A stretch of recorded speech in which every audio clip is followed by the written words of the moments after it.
Hello friends, welcome back to my channel YouTube with Sweety.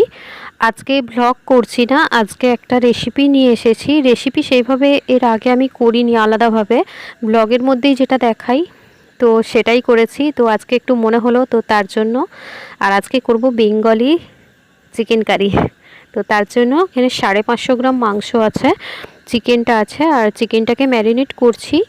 তো চিকেনটার সাথে আমি দিলাম প্রথমে হচ্ছে টক দই, 2 চামচ প্রায় টক দই।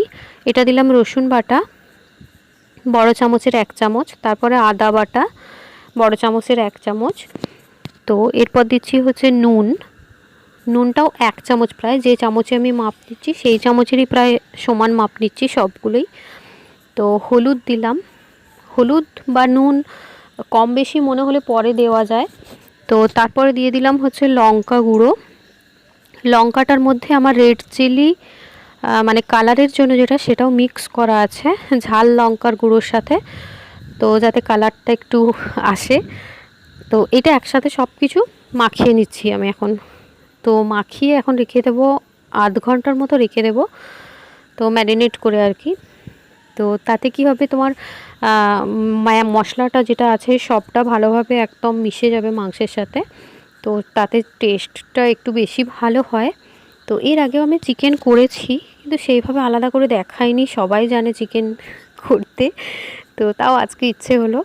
তো যাই হোক, মাখানো হয়ে গেছে, এই যে দেখো একদম টোটাল মাখিয়ে নিয়েছি ভালো করে।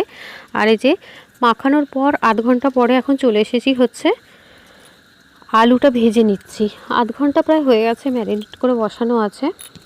তো আলুগুলো একদম লাল লাল করে ভেজে নিচ্ছি। আমি আলুতে হলুদও দিইনি, নুনও দিইনি, আলুটা জাস্ট এমনি ভেজে নিচ্ছি। আর আলুগুলো ভেজে তুলে নেবার পরে যে এক্সট্রা তেলটা কড়াইতে বেঁচেছে তারই মধ্যে আমি দিয়ে দিলাম হচ্ছে পেঁয়াজ কুচি।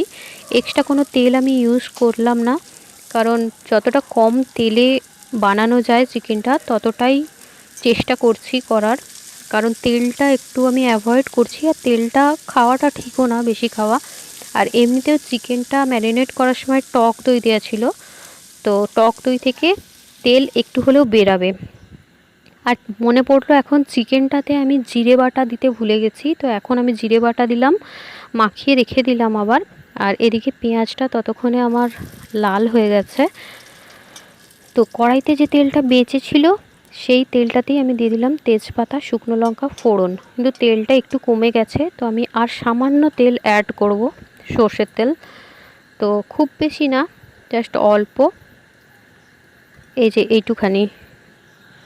তো জাস্ট ফোড়নটা যেটা দিয়েছি সেটা একটু হালকা ভাজা হওয়ার জন্য। আর এর মধ্যে আমি দিয়ে দেবো এবার ম্যারিনেট করা চিকেনটা। তো চিকেনটা প্রায় আধ ঘন্টা মতন মাখানো ছিল।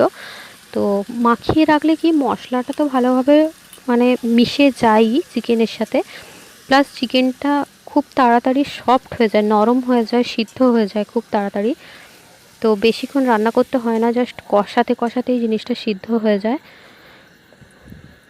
তো কিছুক্ষণ কষিয়ে নেওয়ার পর তারপর আমি দিয়ে দিলাম হচ্ছে ক্যাপসিকাম। ক্যাপসিকাম চিকেনে দিলে চিকেনের টেস্টটা যেন মানে আমার মনে হয় দ্বিগুণ হয়ে যায়। তো যখন ঘরেতে অ্যাভেলেবেল থাকে ক্যাপসিকাম, তো আমি দেওয়ার চেষ্টা করি চিকেনেতে। তো তারপরে দিয়ে দিচ্ছি হচ্ছে ভেজে রাখা আলুগুলো সামান্য কষিয়ে নেওয়ার পর। তো কিছুক্ষণ কষানো, অলরেডি হালকা মানে চিকেনগুলো নরম হয়ে গেছে, কারণ অনেকক্ষণ মাখানো ছিল টক দই দিয়ে, সেই কারণে বেশি তাড়াতাড়ি সিদ্ধ হয়ে যাচ্ছে। আর এরপর আলু দিয়ে আর একটু ভালোভাবে নাড়াচাড়া করিয়ে দিয়ে দিলাম হচ্ছে গরম জল, কারণ জলটা একদম শুকিয়ে গিয়েছিল। তো সেই জন্য গরম জল, একটু ফুটনো জল, গরম বলতে যে হালকা গরম করে না, আমি একদম ফুটনো জল চিকেনেতে দিই যখনই চিকেন করি। তো গরম ফুটনো জল দিয়ে দিলাম এর মধ্যে, দিয়ে এবারে একটু নাড়াচাড়া করতে করতেই এটা সিদ্ধ হয়ে যাবে। আর আলু যেহেতু মানে চন্দ্রমুখী আলু, তো ওটাও একটুতেই হয়ে যায় নরম। তো এই যে কিছুক্ষণ পরে দেখাচ্ছি, এটা কিছুক্ষণ পরে ফুটতে ফুটতে এই যে দেখো আলুটা এই যে একদম সিদ্ধ হয়ে গেছে, চিকেনও একদম সিদ্ধ হয়ে গেছে। চিকেনটা মাখানো ছিল বলে আরও তাড়াতাড়ি হয়ে গেছে, আলুটাও চন্দ্রমুখী আলু যেহেতু, সেহেতু তাড়াতাড়ি সিদ্ধ হয়ে গেছে। তো এবার আমি নামিয়ে নেব।